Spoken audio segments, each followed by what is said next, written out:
maravilhoso. Nós estávamos procurando o Murilo Santana, que é o nosso gerente de comunicações, já adotou Cordeirópolis como nossa vitrine. Então, é por aí. Muito grato. Obrigado, Chicão. Em termos de projeto, a gente está desenvolvendo, em termos de recurso, como eu falei, a gente tem esse recurso destinado. O grande desafio, e eu acho que o dilema que nós temos em projetos desse tipo, é a questão do licenciamento ambiental. Tá? Eu acho que nós temos representantes aqui da CETESB, nós temos vários projetos aí na CETESB, e a CETESB, pela dimensão que se tem do Estado de São Paulo, mesmo que você triplicar a capacidade técnica da CETESB, ela não vai conseguir dar conta dos licenciamentos ambientais necessários, na rapidez necessária, tá? E com a garantia de segurança necessária. E eu vejo isso no próprio projeto que nós temos do Anel Viário e outros projetos que nós temos, que essa questão ambiental, ela acaba sendo um ferrolho do que tange ao desenvolvimento dos processos. Por isso que eu acho que nós, da família PCJ, nós precisamos começar a pensar claramente, aqui eu faço uma provocação, tá?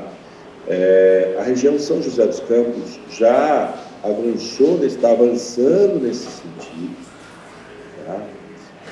De nós termos uma agência própria de licenciamento ambiental para esses projetos, tá? Eu acho que nós precisamos tirar da CETESB esse peso. A CETESB tem uma competência técnica enorme, importante, é um exemplo, é um orgulho termos uma instituição do gabarito técnico, da seriedade da CETESB, tá? Mas hoje a capacidade institucional da CETESB ela não alcança a magnitude do Estado de São Paulo. Então, é uma provocação que eu faço para a família PCJ, né, que talvez nós precisamos, no futuro, avançar nesse sentido. Tá? Então, a maior preocupação que nós temos é que, assim, a gente tem o recurso, vai ter o projeto, a gente tem capacidade institucional de fazer a contratação, mas nós vamos depender aí do licenciamento ambiental dessa adutora e tudo mais, que ela vai demorar 2 anos para ser feita, né? Então, e não adianta a gente falar, olha, dá para acelerar, etc. e tal. A quantidade de processos que a CETESB tem para avaliar e para analisar é muito grande, Tá? Então, é uma provocação que eu devolvo, Chicão, com uma provocação. Uma provocação muito grande. Eu acho que, talvez, eu estou encerrando esse período de 8 anos de mandato. Se eu estivesse iniciando agora, né, eu sou vice-presidente, eu faria essa provocação interna no PCJ, talvez da gente pensar alguma coisa nesse sentido, da gente ter esse licenciamento ambiental, que eu acho que é muito importante. Eu acho muito arriscado o município assumir, porque, além de ser uma coisa custosa, você tem que ter uma capacidade técnica muito grande, nós não podemos correr o risco disso ser flexibilizado por pressões políticas. A questão ambiental é muito importante. Mas, por outro lado, deixar tudo na mão da CETESB, a CETESB não vai dar conta. Então, talvez, esse é o espírito do consórcio. O consórcio existe para isso. Coisas que são caras e são ineficientes de fazer sozinho, a gente faz em conjunto. Então, eu devolvo como uma provocação para a CETESB. Muito grato, prefeito.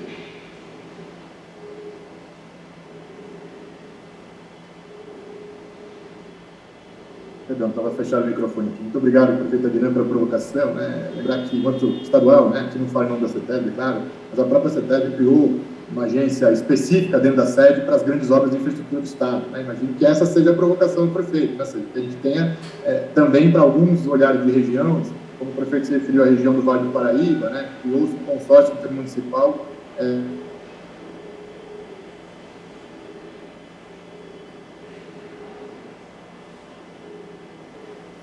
Travou, Alexandre. Alô, voltou? Voltou agora. Desculpe. Estava dizendo que vamos levar a diretoria do comitê para justamente a gente poder avançar e eleger os projetos prioritários dos municípios e aqueles que são regionais também, para que a gente possa ter a máxima celeridade possível. Eu acho que nós não temos mais inscritos aqui, prefeito. Todo mundo se sentiu satisfeito. Eu passaria para as considerações finais e só pediria, né, no espírito que a gente tem aqui nos comitês, na família PCJ, um canal de contato, que muitos municípios provavelmente irão procurar em Corderópolis, querer fazer visitas para entender um pouco melhor o processo. Como Corderópolis aí se coloca à disposição do município, qual é o melhor canal para isso acontecer? Se é um e-mail, telefone, enfim, fico aí à disposição. Eu estou colocando aqui no chat o nosso e-mail, tá? É um e-mail institucional, porque até dezembro eu estou na prefeitura, né?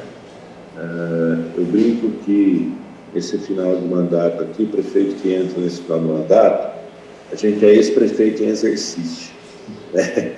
Porque, principalmente quando você é reeleito, né? O café já fica morno lá no gabinete, mas eu estou colocando aqui esse canal, que é o e-mail aqui nosso. Nós já tivemos visita de vários municípios, estamos aí à disposição para compartilhar aquilo que deu certo e aquilo que deu errado, os nossos projetos e tudo mais, tá? Em relação à construção dessa barragem. Eu queria aqui encerrar e dizer para todos que, além dessa questão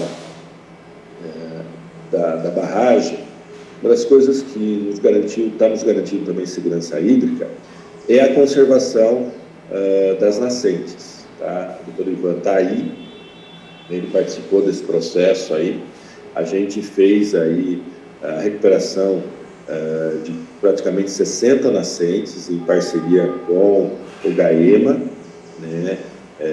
Isso também em parceria com a iniciativa privada, e o plantio aí, principalmente na recuperação dessas nascentes, de 130 mil árvores. Para você ter uma ideia, a cidade de São Paulo, nesse período, o município de São Paulo, plantou 80 mil árvores, nós plantamos 130 mil árvores.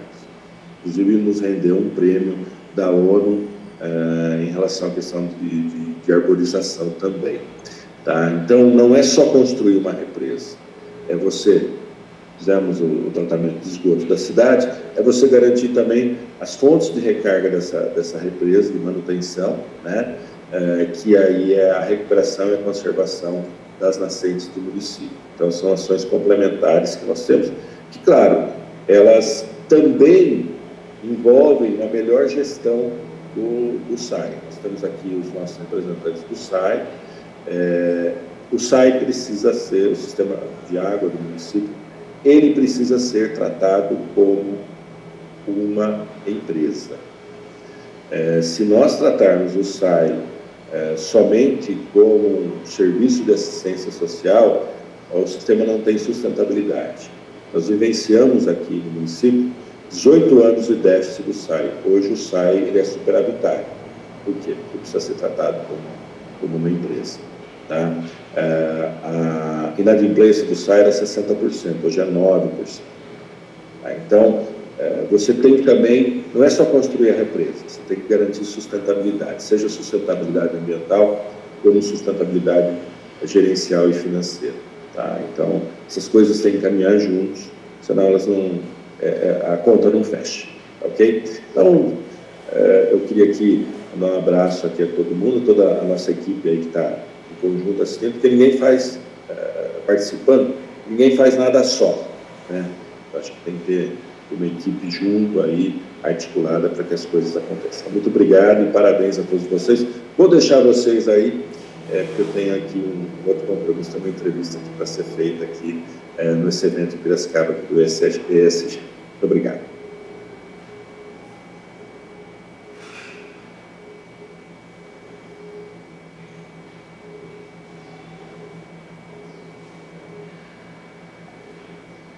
Cortou novamente?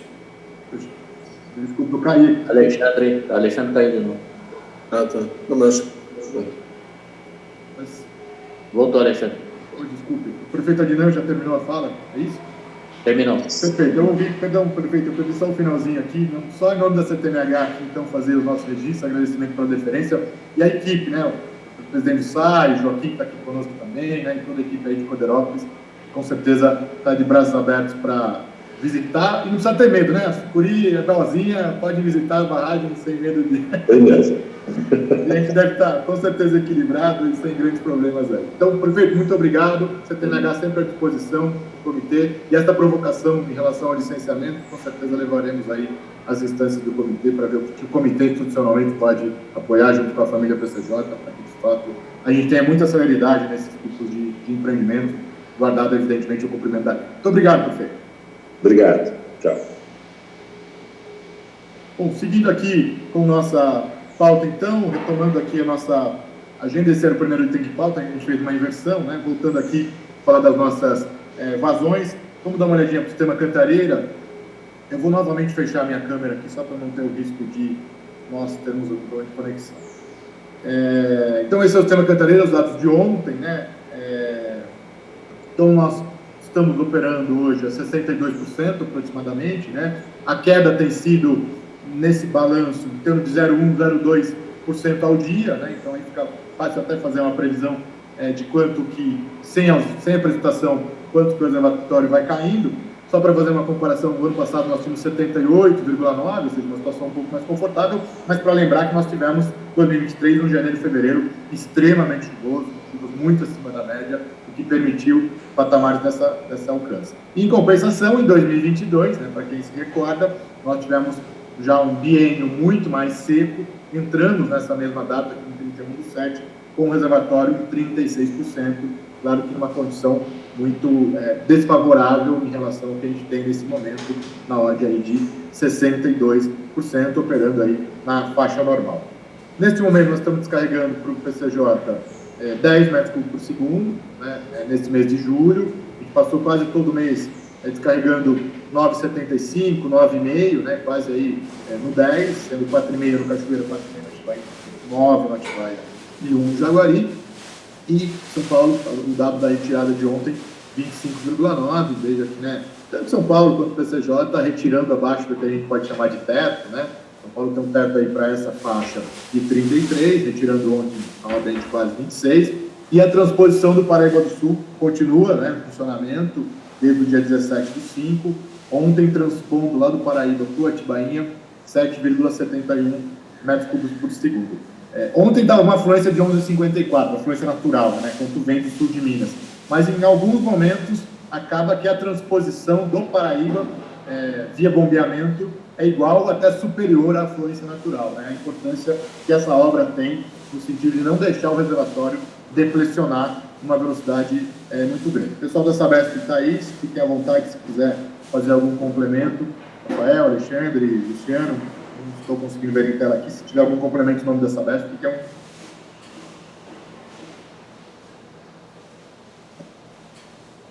creio que não, não há complemento. Então, essa é a situação aí do sistema Cantareira. E vamos olhar um pouquinho, eu pediria para passar o próximo, para a gente poder olhar o que a gente tem um pouco para o futuro, né? O próximo slide vai trazer isso para a gente, que são as previsões de Semadem. Essa rodada ainda é de junho, a de julho ainda não foi publicada, só para a gente tentar enxergar o começo do verão, né? O Jorge Mercante já vai trazer para a gente um pouco a questão da climática e meteorológica, mas só para a gente olhar. Então, né, de uma forma muito simples, a linha roxa é a linha observada deste ano, 2024, até junho, quando foi feita essa rodada. Essa rodada usa como premissa uma transposição de 7,5 do Paraíba do Sul para o PCJ, que é de fato o que está acontecendo. Ele adota como premissa número 2 uma retirada do sistema Cantareira para a região metropolitana de São Paulo no meio da faixa, que é mais ou menos o que está acontecendo, e para o PCJ ele adota uma premissa de uma vazão média do período úmido de 3,2 e uma vazão média do período seco na ordem de 7, que essa é um pouco conservadora, né? Veja que a gente está descarregando 10, a nossa média de 1º de junho até aqui, se eu não estiver enganado, está na ordem de 9,4, alguma coisa assim, 9,5. Então, uma premissa um pouco conservadora do CERT. Mas, de qualquer forma, são premissas, e a hora que a gente olha as linhas pontilhadas, a gente consegue ver o que se espera do reservatório até setembro, aproximadamente, né? Então, se a gente olhar o verdinho, né, que é vamos dizer, o cenário mais pessimista aqui das simulações, teria que, se de junho, que é a última simulação, até setembro, houver uma precipitação 50% abaixo da média histórica, a gente chegaria em setembro na ordem aí de 48% para poder recepcionar as chuvas do próximo verão. Esse olhar é importante, tanto para a operação cheia, né, caso necessário, quanto, evidentemente, pensando o plurianual, principalmente aí 2025. Um cenário mais otimista é o azulzinho mais escuro, que é um cenário de 25%, se chover 25% acima da média histórica de junho a setembro, a gente chegaria em algo como 58%. Então, vejo que, à medida, claro, que a estiagem se agrava, para quem se lembra desse gráfico, lá no começo do ano a gente olhava de um range enorme, né? Podia variar de 50% a 120% do reservatório. Veja que agora começa um achatamento e a gente tem um cenário para setembro a ordem de 48% a 58% do sistema Cantareira até o término, aí, vamos dizer, ao menos nem sempre São Pedro respeita isso, mas em tese é o início do período chuvoso que a gente tem de previsão do SEMADEM, para o armazenamento do sistema Cantareira até o final de setembro. Na próxima reunião, a gente já vai ter um pouco essa rodada tentando enxergar o mês de novembro, né, que é quando encerra aqui a gestão do período seco do sistema Cantareira, que vai de 1º de junho a 30 de novembro, sob gestão do comitê e da CTMH, a gente consegue enxergar já um pouco mais longe o que esperar do reservatório até o início efetivo aí das chuvas do verão e como que elas se comportarão. Então, só para a gente ter uma ideia de como que se espera esse início do segundo semestre em relação ao armazenamento do sistema Cantareira. O próximo, por favor. Agora eu gostaria de convidar, então, estou vendo o Rafael em tela aqui, não sei se é ele ou a Carol, a Kátia também está por aqui, do DAE, a apresentação da situação para a gente entender breve como foi o mês de julho e um pouco olhar para frente. Rafael, bom dia, fique à vontade. Bom dia, Alexandre, bom dia a todos. Me escutam bem? Perfeitamente. Sim. Ok. Tudo bem, Rafa. Eu vou projetar aqui a apresentação, só um minuto.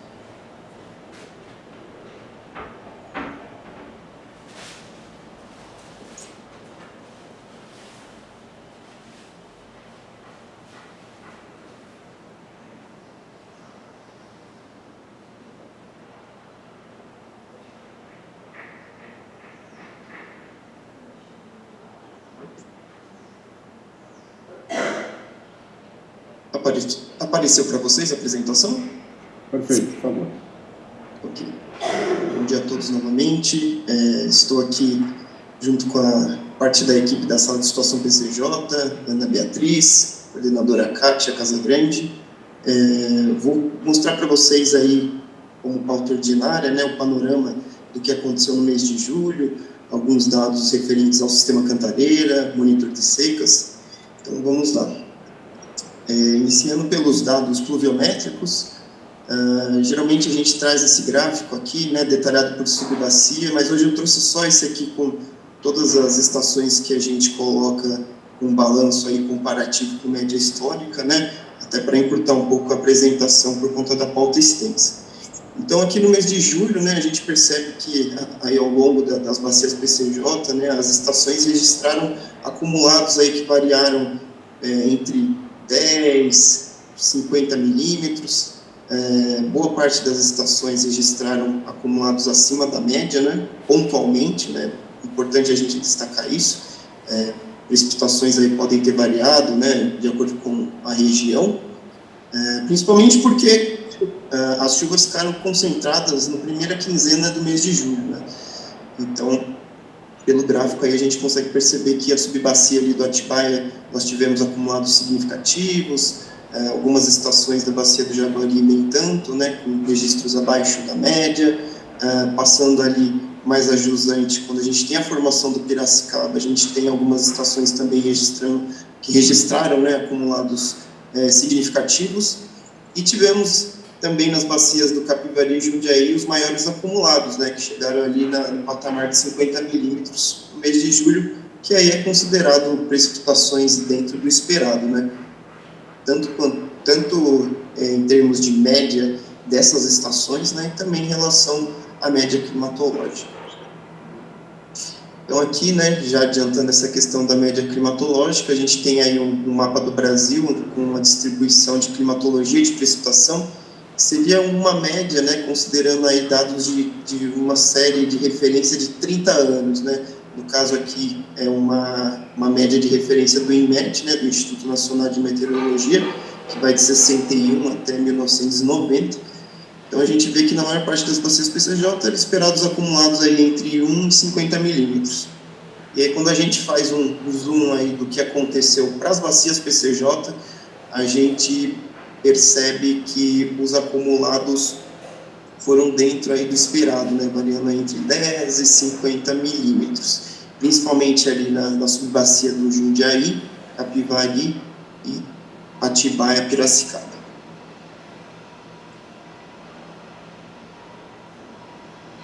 Aqui eu inseria um recorte, né, da última atualização do monitor de secas, que foi atualizado lá no dia 22 de julho, né, mas com dados de referência lá de junho.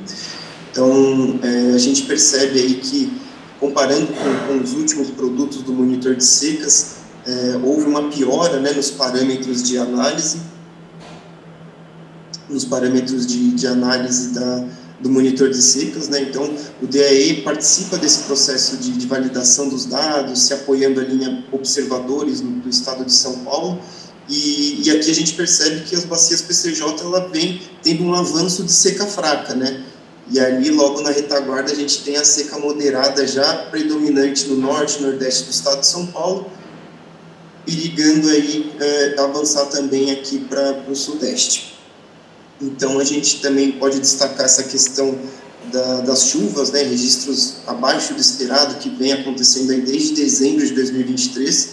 Então, isso reforça a atenção em relação a esse produto, que é muito importante, principalmente para os tomadores de decisão. Então, aqui a gente inseriu alguns destaques, né, que no âmbito das bacias PCJ tivemos 29 dias sem registros de chuvas significativas. A maior parte dos maiores acumulados ficaram concentrados ali na primeira quinzena, né, entre os dias 9 e 10, quando tivemos ali uma passagem de uma frente fria.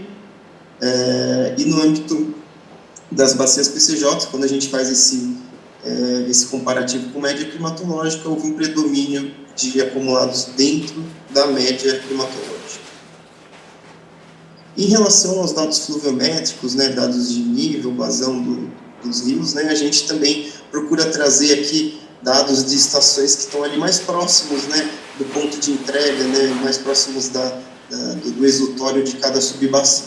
Então a gente tem aqui o posto Rio Jaguari e Zemister, a gente traz essas barras com médias por década, né, e a última barra mais escura é a média do mês atual de julho, né, de 2024. Então a gente percebe que, muito por conta aí de poucas precipitações, período seco, né, a gente já vem aí com o início, a gente teve o início, né, do período seco adiantado, né, por conta das precipitações abaixo do esperado.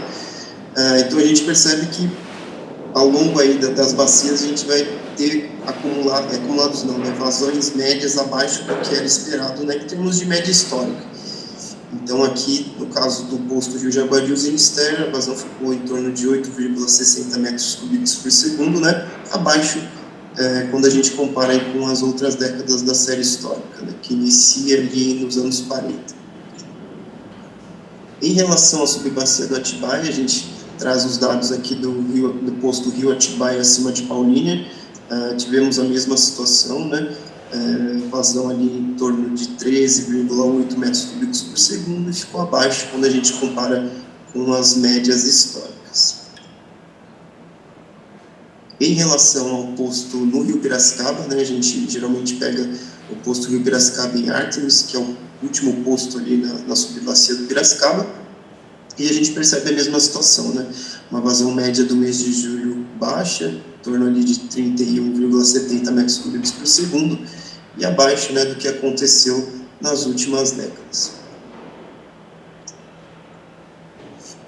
Em relação à subbacia do Rio Jundiaí, como a série histórica não é longa, né, a gente traz aí um comparativo com os dados de vazão média dos últimos 10 anos. Então, a gente, fazendo um comparativo com o ano passado, a gente percebe que a vazão ficou abaixo, né, mas ficou acima em relação a outros anos, né. Então, a gente teve o ano 2018, uma vazão média menor, 2020, 21 e 22. Em relação à subbacia do Capivari, a mesma situação. Então, a gente faz um comparativo com as vazões médias dos últimos 7 anos, né? E a gente percebe que a vazão ali na subbacia ficou acima quando a gente compara com 2019, 21, 22, 23. Mas ficou abaixo aí quando a gente pega dados de 17, 18 e 20. Em relação ao sistema Cantareira, o Alexandre já mostrou um panorama aí sobre a situação, né? Mas a gente sempre traz essas informações referentes às afluências, né, ao sistema Cantareira, sem considerar o reservatório de Paiva Castro. Então, aqui a gente tem as afluências divididas aí por décadas, desde o início da série histórica, né, que iniciou lá nos anos 30, e a gente faz um comparativo do que aconteceu no ano de 2024 em relação a essas outras décadas e também em relação a uma média que considera os dados de toda a série histórica, que seria essa linha tracejada vermelha. Então, a gente percebe que desde o início do ano, né, a gente tem afluências abaixo, né, do que era esperado, em termos de médias históricas aí por década, e também quando a gente considera todos os dados dessa série histórica. Em relação a um balanço aí do sistema equivalente, que seria dados referentes aos reservatórios de Jaguari, Jacareí, Cachoeira e Atibainha, a gente teve aí um balanço no início do mês, a gente tinha ali em torno de 66% do volume armazenado, chegamos ali no final do mês em torno de 63% do volume armazenado. A média de vazão natural, né, afluente ali ao sistema equivalente foi em torno de 10,72 metros cúbicos por segundo. A média de transposição, né, da bacia do Paraíba do Sul para o sistema Cantareira foi de 7,73 metros cúbicos por segundo. A média de vazão descarregada aqui para a bacia do Piracicaba foi de 8,94 metros cúbicos por segundo, e tivemos aí uma média do túnel 5 de 24,53 metros cúbicos por segundo. Ainda sobre o sistema Cantareira, né, a gente traz esse gráfico aqui que mostra um comparativo do volume utilizado, né, mês a mês, em relação a todos os anos aí de operação. Então, esse volume ele está na unidade de hectômetros cúbicos, e a comparação que a gente faz ali em porcentagem é em relação ao ano anterior. Então, focando aqui no mês de julho, né, que é o nosso mês de análise, a gente pega ali o dado de uma utilização de 14% acima, né, do que foi utilizado o ano passado, né, seguindo essa tendência dos últimos meses, né. Então, desde janeiro a gente vem nessa mesma toada. Em relação às vazões médias nos postos de controle, né, que são os postos utilizados para a operação do sistema Cantareira, onde é colocado que a gente precisa atender metas de vazão, né? Então, por exemplo, no posto Rio Atibaia, a gente precisa manter essa meta de vazão média diária de 2 metros cúbicos por segundo, que foi atendida ao longo do mês de julho. Isso se repetiu para o posto Rio Atibaia, captação Valinhos, e também para o caso do posto Rio Jaguari em Buenópolis, ali na bacia do Jaguari. Bom, de pauta ordinária seria isso, né? A gente traz aqui um comunicado importante que foi até inserido no site da sala de situação, um alerta, né, em relação a esse período de seca, né, de estiagem, né, prolongada, e a gente alerta sobre a sensibilidade dos recursos hídricos, né, principalmente aqui no trecho do Piracicaba, seus afluentes, em relação aos parâmetros de qualidade, né. Então, esse comunicado, além de ter sido inserido ali no site da sala de situação, né, do PCJ, a gente também está fazendo tratativas aí junto com a CETESB e a agência PCJ para a gente encaminhar, né, esse comunicado via e-mail ou outras formas de divulgação para abranger aí boa parte das bacias, né, e sensibilizar em relação a esse tema, né, que, enfim, é recorrente, todo ano a gente tem problema com as baixas vazões, então vai ser um processo importante de construção agora, né, para a gente manter ao longo dos outros anos, né, é importante repetir essa dose de sensibilização e conscientização. Então é isso que eu tinha para apresentar, Alexandre, passo a palavra para você, fico à disposição caso tenha alguma dúvida, agradeço o espaço de sempre. Muito obrigado, Rafael, e toda a equipe aí da sala de situação. Deixa eu ver, eu acho que nós não temos nenhuma pergunta. Não temos pergunta. Então, mais uma vez, agradecendo a sala de situação, mais do que as apresentações, né, diariamente nos ajudando, e fica aqui, então, o nosso agradecimento, e vamos em frente para a nossa pauta. Gostaria agora, na sequência, antes de a gente entrar nos próximos itens de pauta, convidar aqui o coordenador do GT Previsão, Jorge Mercante, que teve reunião, acho que ontem, inclusive, de GT Previsão, se não estiver enganado, para trazer um pouco o olhar daqui para frente, né? O que esperar do segundo semestre, do verão 24-25, o pessoal eu vi que o Marco do Cimepar está por aí também. Então, Jorge, fique à vontade, muito obrigado. Bom, mais uma vez, o meu cordial bom dia. Realmente, o Marco, no final, vai fazer uma explicação mais detalhada da previsão, tá? Bom, eu vou fechar minha câmera para facilitar aqui a transmissão.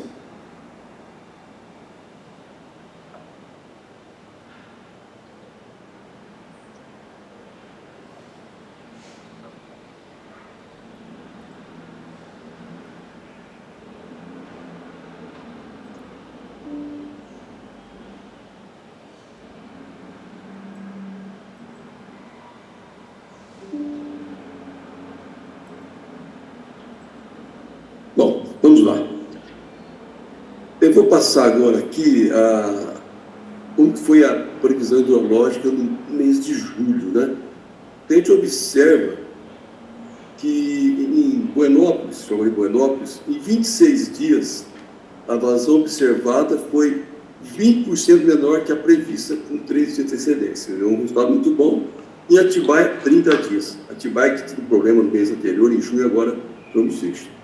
Já a Atibaia-Valinhos, nós tivemos 21 dias apenas. Foi mais decorrência da dificuldade, da previsibilidade baixa da precipitação. Então, afetou mais aí o Atibaia-Valinhos, com 7 dias de antecedência, tá? Mas a série histórica observa que eles estão na mesma faixa, né? Em todos os meses, tem meses que é mais difícil, principalmente a época de verão, é mais difícil a previsão de chuva, né? Então, eles estão na faixa entre 18 e 20 dias, onde se acerta abaixo de 20% que nós observamos. Esse resultado aqui, não é um resultado assim, do ponto de vista estatístico, é aquilo que o cliente quer saber, né? Porque o estatístico é o tal do IP, né? Que eu tenho de julho não saiu ainda, esse que mede realmente se o modelo está respondendo bem ou não. O desejável é que seja sempre abaixo